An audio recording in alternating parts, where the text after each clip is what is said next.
Mesdames et messieurs, bonsoir. Bienvenue à cette grande édition du soir. Le ministre des Transports, Voies des Communications et des Enclavements a réélu ce mercredi 8 décembre 2021 le sénateur Denis Kambaye Chimbumbu, auteur de la question orale, avec débat adressé au ministre des Transports, Chérubin Okende Senga.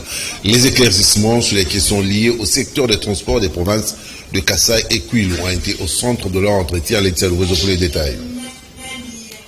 Auteur de la question orale avec débat adressé au ministre des Transports, Voies des Communications et des Désenclavements, le sénateur Denis Kambaye Chimbumbu, accompagné de son collègue sacré Inyoki Lamfel, ont été reçus ce mercredi 8 décembre 2021 par Chérubin Okende Senga. La question orale avec débat ayant été renvoyée à la session de mars 2022 par la plénière de la Chambre haute du Parlement congolais, Denis Kambaye voulait au cours de cette audience avoir des éclaircissements sur plusieurs questions de l'heure liées au secteur de transport et au désenclavement des provinces de Kasaï central et du Kwilu. Je suis venu rencontrer son Excellence Monsieur le Ministre, avec qui on a échangé. Bien sûr, j'étais à côté de moi avec mon collègue du Diofa, honorable Inyoki Sacré, le directeur des cabinets. Nous avons échangé sur la question d'actualité.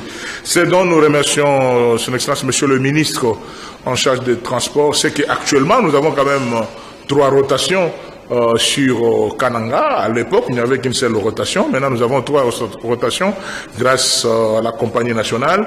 Mais nous serons heureux, au-delà de cette question de transport aérien, que le ministère aussi puisse se pencher sur le désenclavement de l'espace du Grand Kasaï.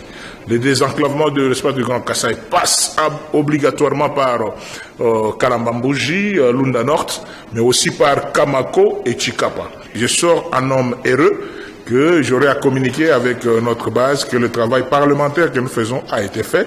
Et le gouvernement de la République est en train de veiller aussi pour l'intérêt de la communauté nationale et aussi notre communauté locale. Content de cette visite, le ministre Chérubin Okende Senga a fourni à ses hôtes des éléments nécessaires sur leurs préoccupations. La population de la commune de Massina, réunie de la plateforme Grand Massina, veut en découdre avec les élus de cette municipalité nationale comme présentation. Il leur reprochait leur inefficacité dans les actions de développement de cette commune et le pire, ils n'ont aucun sens de redevabilité. Invités pour restituer leur présence dans les hémicycles, ils ont préféré saboter l'invitation de Grand Massina qui promet à ses élus une sanction punitive aux prochaines élections. Alain Oka et Pichou qui s'appelle les détails. Les députés nationaux et provinciaux élus par la population de Massina lors des élections de 2018 sont désavoués par les habitants de la municipalité de Massina et ces habitants les attendent au tournant en 2023. C'est le résultat de l'observation et des conclusions faites par le groupe de pression Grand Massina qui s'est engagé depuis un temps à éveiller la population de Massina de pouvoir réclamer ses droits et ses intérêts, et c'est par la sensibilisation sur les enjeux sociopolitiques de l'heure à travers tous les quartiers de la municipalité de Massina. Ces députés nationaux et provinciaux ont été désavoués lors d'une rencontre organisée par Grand Massina au quartier 3 pour qu'ils puissent restituer à la base ce qu'ils ont fait et ce qu'ils sont en train de faire pour la population. Le thème de cette invitation en lingala a été celui aux Zongiseli Massina Nini pour dire qu'avez-vous fait et retourner en contrepartie à la population de Massina après les élections que cette population vous a confié ses voix. À cette invitation, aucun député national et provincial n'y a répondu. Toutes les chaises réservées à ces élus sont restées vides,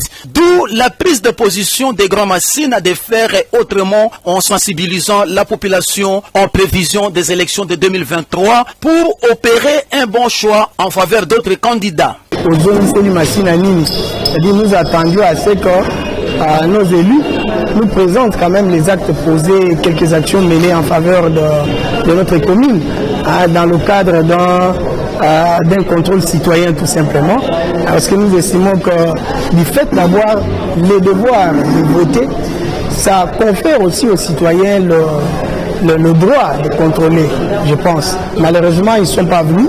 Tout le monde ici était unanime que bon, ils ne nous ont pas respectés. Bon, c'est pas compliqué. Et certains ont été bousculés par le fait que nous avons dit aussi dans l'invitation, OIE était au comprendre. Les gens commencent à se réveiller pour agir objectivement. Parmi les options, certains pensent que déjà l'année qui viendra, donc l'année 2022, nous devrons être sur terrain pour mener des actions dans le cadre d'une participation citoyenne.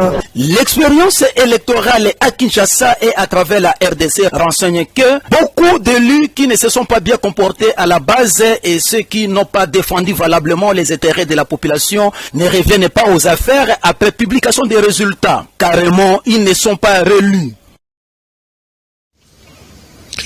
Les retombées concrètes de la COP26, le Centre global d'adaptation s'installe bientôt en RDC. Le professeur Dr Patrick Vercogen l'a dit au sortir de l'audience lui accordée par la vice-première ministre, ministre de l'Environnement et du Développement, Madame Eve Bazaïba. Laetitia Louvezo pour les détails.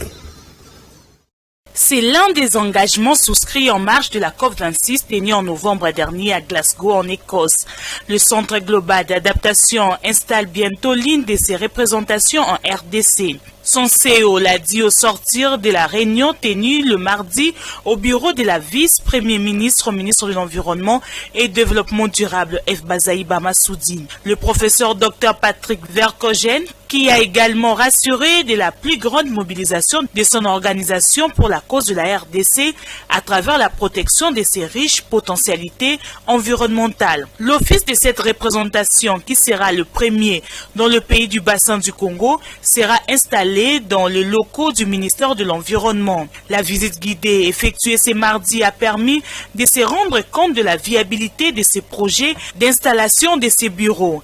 F. Bazaïba a par l'occasion revenu sur l'ambitieuse vision et la nécessité de la mobilisation des finances climat pour la RDC, une vision défendue par le président Tshisekedi lors de la COP26 à Glasgow et qui bénéficie d'un soutien de l'organisation que dirige Patrick Vercogen, le Centre global d'adaptation. L'année 2022 est déclarée l'année de la mise en œuvre de cette vision de la RDC qui inclut plusieurs domaines de la vie bénéfiques pour l'Afrique, la planète et les communautés locales selon les CEO du Centre global d'adaptation. Et c'est là avec des identifications très concrètes de plans de travail pour le début de l'année 2022.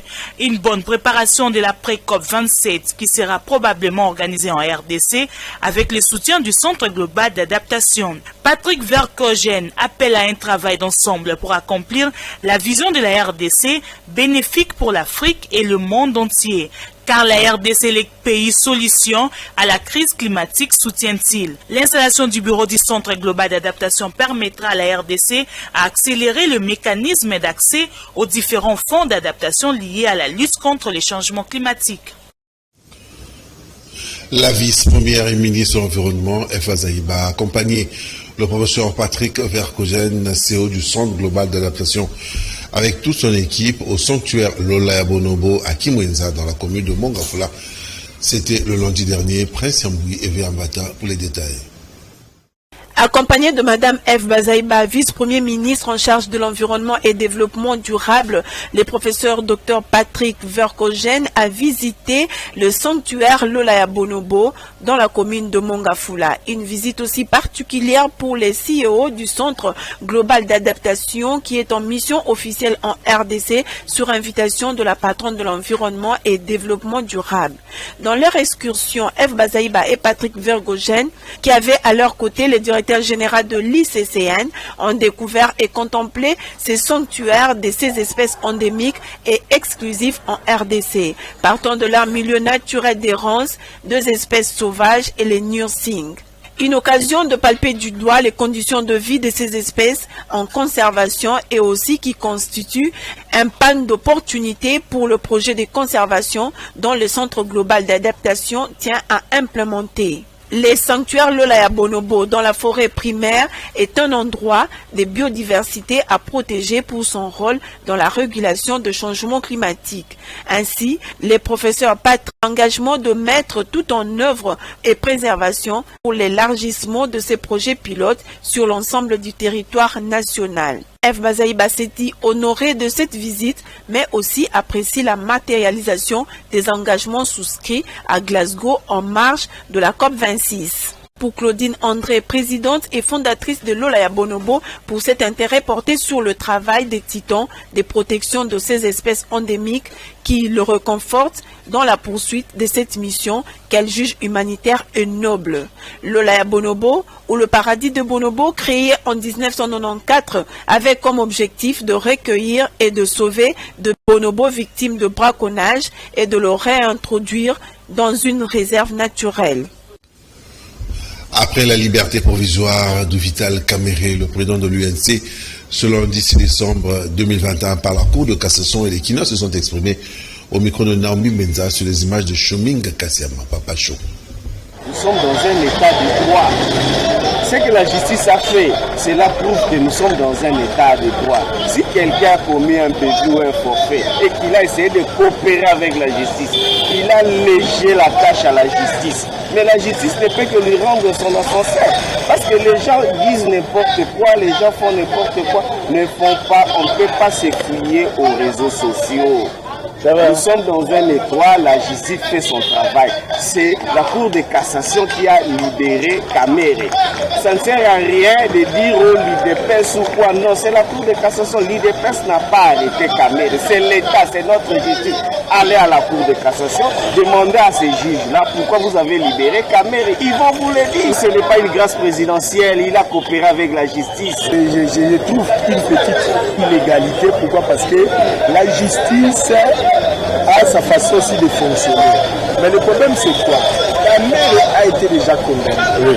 Premièrement au niveau des tribunaux. Il a fait l'appel. Quand il est venu à l'appel, on avait aussi condamné Kamere, mais on a essayé un peu de diminuer sa sentence. Il était à 20 ans, on a donné à 13 ans. Et il est allé au niveau de cassation. Il a coopéré. Mais cela ne veut pas dire que comme il a coopéré, directement, on va la quitter directement. Non, on a vu sur Kamere. Je sais que Kamere a été... ses avocats ont demandé plusieurs fois la clémence pour qu'il soit provisoirement laissé. Mais ça ne s'est pas passé. Mais cette fois-ci, au niveau de la justice, au niveau de cassation, on lui a donné cette liberté provisoire. Moi, je ne vois pas pourquoi nous autres nous devons le faire. C'est la justice qui a arrêté Kamere, c'est la justice qui a libéré Kamere. C'est ce mardi 7 décembre que la FIKIN a tenu sa réunion technique en rapport avec le SAPEF en marge du salon agricole qui se tiendra dans les installations de la foire internationale de Kinshasa du 8 au 15 décembre. Commentaire de Sévindaya sur les images de Pichou Kizaza. Quelques exposants ont répondu présents à cette réunion technique organisée par la Foire internationale de Kinshasa. Selon le directeur général de la foire, ce salon d'agriculture, pêche et élevage va permettre aux exposants de valoriser notre culture congolaise. Il renchérit en disant que cela permettrait de faire aussi des échanges commerciaux. Le directeur technique Makengo a dans son speech expliqué que les activités ou les expositions vont se dérouler en plein air dans les espaces qui seront bien réservés pour les exposants. Sur place, un exposant fait la démonstration de son activité de construction à l'aide de bouteilles en plastique. Ce salon va permettre à la foire internationale de Kinshasa d'offrir à la population congolaise des produits de première nécessité. Parmi les activités qui seront organisées, à savoir exposition, vente et visites guidées. Cette année, nous avons décidé d'organiser encore le troisième salon de l'agriculture pêche et élevage pour valoriser un peu ce secteur-là. Nous voulons que tout le monde mange des bio à la fin de l'année. Et ça, c'est une action très importante. Voilà. Ce salon est soutenu par le réserve stratégique ministère de l'économie et l'industrie. C'est là dans le but de promouvoir l'autosuffisance alimentaire en République démocratique du Congo. Mbongo Kewele Florent, fondateur de Kemco Innovation, a au cours de ses échanges avec le directeur général de la FIKIN expliqué l'importance de l'innovation dans les domaines de la construction à l'aide du plastique. Il a répondu aux questions de Pichou Kizaza. C'est simple, on prend les déchets plastiques, donc les déchets que tout le monde utilise, jette dans la rue, on les fait fondre et on transforme ça en briques. Mais la différence avec le système traditionnel, c'est que nos briques n'ont pas besoin de ciment pour pouvoir être assemblées. Ils fonctionnent avec le système des Lego. Je pense que tout le monde connaît, quand on était enfant, on utilisait le système Lego. Donc c'est de cette façon-là, donc on appelle ça le système autobloquant. Avec ça, on n'a pas besoin de ciment, mais quand ils sont assemblés, vous pouvez mettre du crépsage, vous pouvez mettre de la peinture. Ils sont ignifuges, donc ça veut dire qu'ils retardent énormément le feu. Donc une maison construite, vous pouvez mettre une allumette, ça ne va pas brûler. Parce que tout le monde pense toujours que le fait que c'est du plastique, ça brûle, mais là, ça ne va pas brûler. La durée, c'est la durée du plastique. Le plastique dure aussi longtemps, voilà, il n'est pas biodégradable, exactement. Donc ça veut dire que cette brique-là est biodégradable aussi et dure 500 ans comme le plastique. Puisqu'il y a 95% de plastique et 5% d'additifs. Donc on n'a pas mis de sable dedans, il est plein et vous pouvez faire 500 ans avec. Et la beauté de ce système, comme j'ai dit tout à l'heure, c'est que le fait qu'il est autobloquant, si vous avez une érosion tout près de chez vous, vous pouvez démonter votre maison et partir avec. Vous la construisez ailleurs. La seule chose qui est en béton, c'est la fondation. Mais si vous pouvez faire une autre fondation ailleurs, au lieu d'acheter toute une nouvelle maison, vous n'avez besoin que de prendre votre propre maison et partir avec, et vous laissez juste la fondation. Donc on construit toutes sortes de maisons. Vous avez des maisons, vous avez des écoles, donc des salles de classe, vous avez des toilettes publiques, vous avez des bornes fontaines. Donc tout ce qui est construction qu'on utilise d'habitude des briques peut être fait avec ce système-là. Sauf que nous, on veut des maisons sociaux. On veut que le Congolais puisse devenir propriétaire. Ainsi s'achève cette nouvelle édition. Merci de l'avoir suivi. La rediffusion, c'est à minuit. Et puis demain jeudi à 7h, l'info continue sur la chaîne YouTube de Kanakil Télévision, Kanakil et YouTube. Allez, moi je vous dis bye bye.